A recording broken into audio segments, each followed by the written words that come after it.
दिल्ली चुनाव संपन्न होने के बाद अब भारतीय जनता पार्टी को नया राष्ट्रीय अध्यक्ष भी मिल सकता है और ये नया अध्यक्ष कौन होगा, ये पहेली भी 15 मार्च तक सुलझ सकती है। दरअसल में बीजेपी का राष्ट्रीय अध्यक्ष चुनने से पहले देश के आधे राज्यों में संगठन चुनाव संपन्न होना जरूरी है। 36 राज्यों और केंद्र शासित प्रदेशों में से 12 में यह चुनाव पूरे हो चुके हैं। वहीं बीजेपी को फिलहाल 6 और राज्यों में चुनाव संपन्न होने का इंतजार है। इसके बाद बीजेपी के राष्ट्रीय अध्यक्ष पर फैसला होगा।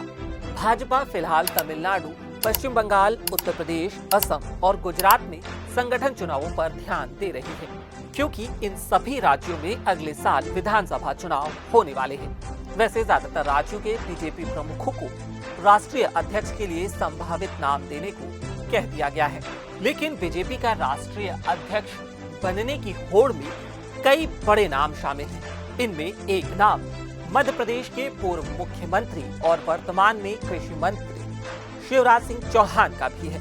दरअसल में इस पद के लिए केंद्रीय मंत्री शिवराज सिंह चौहान से लेकर मनोहर लाल खट्टर तक के कई नाम बताए जा रहे हैं। हालांकि भाजपा की चौंकाने वाले चेहरे देने की स्ट्रैटेजी को देखते हुए किसी नाम को संभावित बताना सही नहीं है। इतना जरूर है कि दावेदार आरएसएस सहित बीजेपी हाईकमान को स्वीकार होना चाहिए। क्यों हैं शिवराज सिंह चौहान सबसे पसंदीदा? बता दें कि शिवराज सिंह चौहान बीजेपी के राष्ट्रीय अध्यक्ष के लिए प्रबल दावेदार माने जा रहे हैं। इसके पीछे जवाब है कि शिवराज सिंह चौहान 6 बार के लोकसभा चुनाव जीत चुके हैं, 4 बार मध्य प्रदेश के मुख्यमंत्री रहे हैं। मुख्यमंत्री रहते हुए लाडली बहना योजना शुरू की, जो विधानसभा चुनाव में गेम चेंजर साबित हुई। ये योजना दूसरे राज्यों के लिए रोल मॉडल भी बन गई। अब तो विपक्षी पार्टियां भी इसे कॉपी कर रही हैं और शिवराज आरएसएस के भी चहेते रहे हैं, क्योंकि शिवराज 13 साल की उम्र में आरएसएस से जुड़ गए थे। इमरजेंसी के दौरान जेल भी गए और ओबीसी कैटेगरी से भी हैं। 2005 में मध्य प्रदेश बीजेपी के अध्यक्ष भी रह चुके हैं।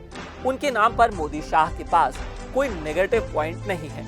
आरएसएस की लिस्ट में भी शिवराज सबसे ऊपर है। इन दावेदारों में दूसरा नाम धर्मेंद्र प्रधान का है, क्योंकि धर्मेंद्र प्रधान भाजपा के साइलेंट वॉरियर हैं। क्योंकि शिवराज सिंह चौहान के बाद अगर कोई भाजपा के नए राष्ट्रीय अध्यक्ष की रेस में सबसे आगे है तो वो मौजूदा एजुकेशन मिनिस्टर धर्मेंद्र प्रधान है।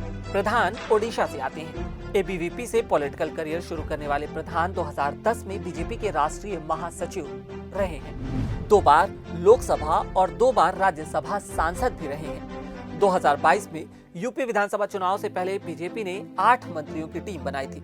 इसमें धर्मेंद्र प्रधान ने ही लीड किया था। चुनाव में बीजेपी ने 255 सीटें जीती थी। प्रधान की इमेज संगठन और पार्टी के बीच साइलेंट वॉरियर की है। धर्मेंद्र प्रधान आरएसएस के भी करीबी माने जाते हैं। संगठन पर उनकी मजबूत पकड़ है। जे किशन रेड्डी लगातार 3 बार के सांसद हैं। 2019 से केंद्र में मंत्री भी हैं। मौजूदा सरकार में वे कोयला मंत्री के पद पर हैं। मंत्रालय संभालने के साथ तेलंगाना के प्रदेश अध्यक्ष भी हैं। पर्यटन और गृह राज्य मंत्री रह चुके हैं। 3 बार विधायक और आंध्र प्रदेश में बीजेपी के प्रदेश अध्यक्ष भी वो रह चुके हैं। रेड्डी साल 1980 में बीजेपी बनने के बाद से ही पार्टी में जुड़े हुए हैं। बता दें कि मौजूदा भाजपा अध्यक्ष जेपी नड्डा का कार्यकाल जनवरी 2024 में खत्म हो गया था। हालांकि लोकसभा चुनाव 2024 के लिए उनके कार्यकाल का जून तक विस्तार दिया गया था। जुलाई में पार्टी को नया अध्यक्ष चुनना था, लेकिन नए अध्यक्ष के चुनाव से पहले संगठनात्मक चुनाव की जरूरत होती है।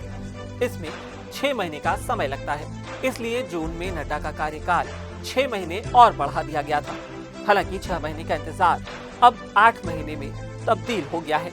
बता दें कि जेपी नड्डा ने फरवरी 2020 में पार्टी के राष्ट्रीय अध्यक्ष का पद संभाला था। वे इस समय मोदी कैबिनेट का हिस्सा हैं और केंद्रीय स्वास्थ्य मंत्री की जिम्मेदारी भी संभाल रहे हैं। इस खबर में इतना ही। देश और दुनिया की बाकी तमाम खबरों के लिए देखते रहिए, पढ़ते रहिए leluram.com। शुक्रिया।